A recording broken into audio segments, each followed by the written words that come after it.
자, 여러분 안녕하십니까. 오늘 왕들의 일생, 오늘 동천왕 편입니다. 동천왕은 산상왕의 이제 유일한 아들인데, 이 탄생할 때 이제 그 주통촌 출신의 그 처녀가 이제 동천왕을 이제 낳았다고 했는데, 사실 여기에 관해서 이러한 사건이 한 번 있었어요. 이제 그 왕후 우씨는 이제 자기가 이제 아들을 낳아야 되는데, 고국천왕 때도 그렇고 이제 산상왕 때도 그렇고 자기가 이제 아들이 없어. 그런데 이제 그 주통촌에서 이제 그 여자가 이제 뜬금없이 그 궁에 들어오더니 그 여자가 덜컥 그냥 산상왕의 아들을 가져버린 거예요. 이러니까 이 왕후 우씨가 또 얼마나 이제 또 그 속을 끓어요. 그러니까는 이 왕후 우씨가 그 자객을 시켜가지고 그 주통촌 처녀를 이제 죽이려고 합니다. 그런데 이제 그 주통촌 처녀가 왕의 여자가 될 만한 그런 그 대담함이 또 있었는가, 딱 제 자객 앞에서 나는 임금의 아이를 잉태한 몸이다. 그런 나를 죽이면 너희들도 결코 살아남지 못할 것이다. 이러면서 이제 그 호통을 쳤다고 해요. 그러니까 거기 이제 포스에 이제 눌린 건지 이 자객들이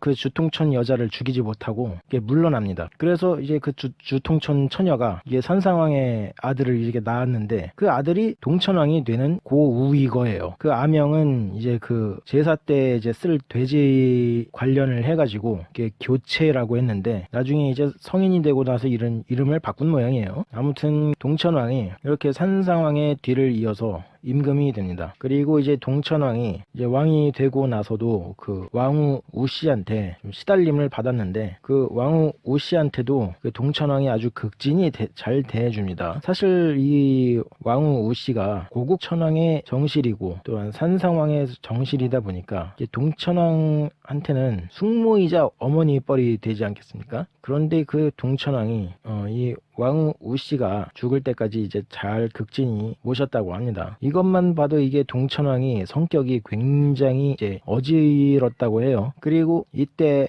그 산상왕이 고국천왕 때의 그 명재상 을파소가 죽고 나서 새로운 재상으로 고우루를 세웠는데, 그 고우루가 또 동천왕 때에 죽어서 또 명림 어수를 세웁니다. 그런데 그 동천왕이 이제 즉위하던 시점이 중국에서는 아주 그냥 아시아의 아주 핫한 소재, 그 삼국지 시대예요. 위나라, 총나라, 오나라. 또 마침 이게 촉한에 이제 제갈량이 이제 죽고 나서 한 4년 뒤쯤에 동천왕이 이제 재위를 하는데, 이때 그 오나라의 그 손권이 있지 않습니까? 그 손권이 고구려에게 사신을 보내요. 그리고 이때 원래 손권이 다른 나라에 이제 사신을 이제 보냈는데 거기서 이제 푸대접을 받았나 봐요. 그러다 보니까 이번에 그 손권이 그냥 고구려한테 사신을 보내본 거야. 그런데 이 고구려가 이 오나라 사신들을 너무 따뜻하게 맞이해 주는 거지. 이제 그래서 오나라 손권이 이제 고구려하고 이제 화친을 하게 됩니다. 그런데 손권의 그 사신들이 이제 한 좀 몇 회 정도 이제 고구려를 왔다리 갔다리 하다 보니까 얘네가 이제 지들이 이제 갑인 줄 알았나 봐요. 그러니까 막 갑질을 해대. 그러니까 또 고구려 입장에서는 어때? 꼴 보기 싫죠. 근데 또 마침 위나라 쪽에서 또 사신이 와요. 그러니까는 고구려가 그 오나라 그 사신들의 목을 따다가 그걸 위나라한테 주면서 이제 위나라와 이제 화친을 하는 거야. 이때 또 그 동천왕이 노리고 있는 데가 이제 요동이었는데, 마침 거기 또 요동태수 쪽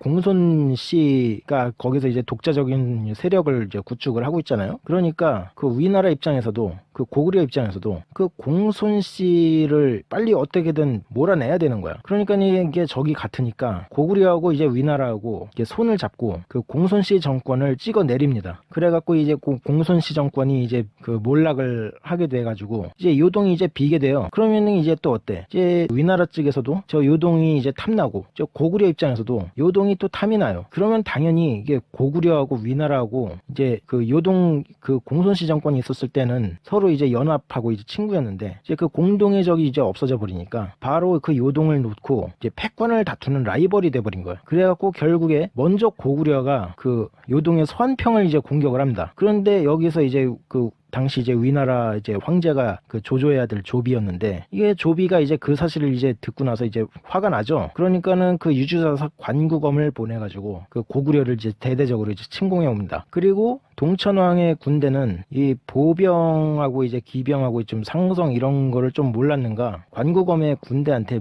무참히 이제 패배를 하면서 그 자기 아버지가 그 산상왕이 194년쯤인가 환도성이라고 해가지고 왜 전시 때 이제 행정수도를 이제 대신할 목적으로 미리 세워둔 성이 있었는데, 그 환도성하고 국내성까지 모조리 그냥 털려버립니다. 그 관구검의 군대한테. 그러니까 이제 동천왕이 결국 이제 수도를 버리고 이제 도망을 가요. 이제 시작은 아주 자신만만하게 그 서안평을 이제 공격을 했는데, 그러니까는 이게 처지가 어때요? 자기 처지가 이제 한스럽죠. 그래가지고 이제 한탄을 하고 있는데, 거기 이제 또 동천왕의 충신들이 있어요. 미루와 유유 그리고 유옥구 등이 이들인데, 이제 또 마침 그 관구검 군 중에서도 이제 선봉장이 새로운 요동 태수 쪽이었는데, 그 유유가 자기가 이제 저 적진으로 들어가서 적장을 죽이고 동기여진하겠다, 그렇게 얘기를 합니다. 자, 이렇게 해서 미루와 유유 그리고 유옥구의 활약으로 관구검의 위나라가 기세가 꺾입니다. 그리고 이때 드디어 이제 고구려군이 반격을 개시를 합니다. 그래서 이렇게 관구검의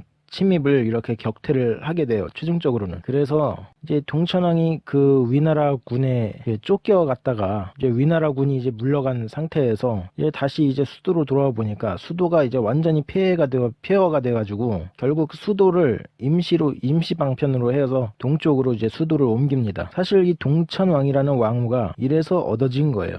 그 자손들은 뭐 서천왕이나 중천왕 같은 경우는 정말 중천원이라는 곳이 있고, 또 서천릉 뭐 이게 그런 곳이 있어요. 그리고 그 왕들은 다 거기에 묻혀가고 그 중천왕, 서천왕 이러는 건데, 동천왕은 수도를 진짜 동쪽으로 옮겼기 때문에 동천왕입니다. 아무튼 이렇게 우여곡절이 있던 그 동천왕이 나중에 이제 병이 들어갖고 이제 죽는데, 이때 그 동천왕이 얼마나 그거 인덕이 많았는가. 동천왕을 따라 죽겠다고 하는 사람들이 너무 많아가지고 그 후임 왕이자 동천왕의 아들인 중천왕이 이를 금지를 내리는데도 그 기어코 따라 죽은 사람들이 많았었다고 합니다. 자, 이렇게 해서 그 파란만장한 그 동천왕의 일생이 끝나고, 그 다음은 동천왕의 아들 중천왕이 이렇게 왕위를 이제 승계를 하는데, 그래서 사실 이 동천왕 때부터 이제 부자 상속이 이제 확립이 되었다고 봅니다. 물론 이제 중간에 봉상왕과 미천왕 같은 경우는 숙질 간의 이제 계승인데, 그거는 이제 봉상왕이 그 폐위가